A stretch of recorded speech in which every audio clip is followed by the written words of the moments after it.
나오미와 룻이 베들레헴에 돌아오게 되는데, 나오미는 늙은 과부고 룻은 젊은 과부입니다. 극빈자 중에서도 가장 극빈자에 속하는 사람들, 그 사람들이 과부였죠.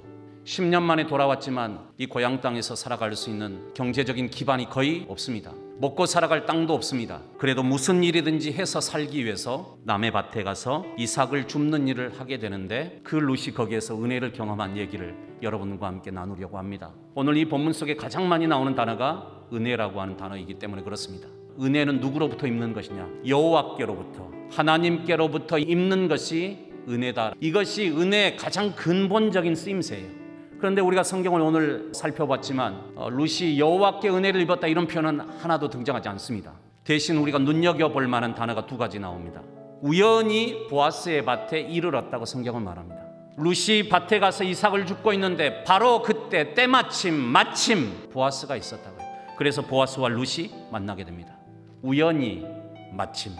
여러분, 우리 인생이 하나님께로부터 은혜 입는 것이라고 한다면 저는 이 우연히와 마침이 하나님의 섭리의 또 다른 면이라고 생각해요. 세상 사람들의 눈에는 우연히 된 것처럼 보이지만 여러분, 이 속에 하나님의 놀라운 은혜가 담겨 있습니다. 은혜의 또 다른 측면을 만나게 됩니다. 그것이 뭔가 하면 사람들로부터 경험하는 은혜예요.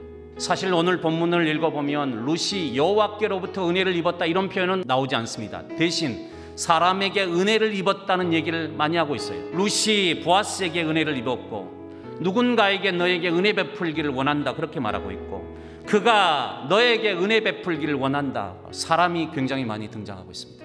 은혜라고 하는 것은 원래는 하나님께 속한 것이고 은혜라고 하는 것은 하나님께로부터 받는 것이지만, 그러나 그 은혜는 오늘 사람을 통해서 우리들에게 전달된다는 거예요. 보이지 않는 하나님의 은혜가 사람들로 하여금 이게 하나님의 은혜구나 하는 것을 경험하게 하는 방식은 보이는 사람을 통해서 사람들에게 전달된다.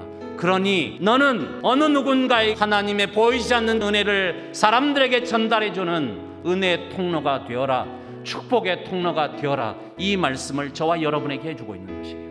내가 누군가로부터 은혜를 받는 것을 좋아하는 것, 거기서만 그치지 말고 이제는 나도 이 보아스와 같이 하나님의 은혜를 누군가에게 흘러보내는 그런 축복의 사람이 되는 것을 하나님께서 원하고 계세요. 보아스처럼 가난하고 불쌍한 영혼을 위해서 남겨두고 흘러보내고 떨어뜨려주는 그 사람에게 하나님께서는 이 복을 허락해 주십니다.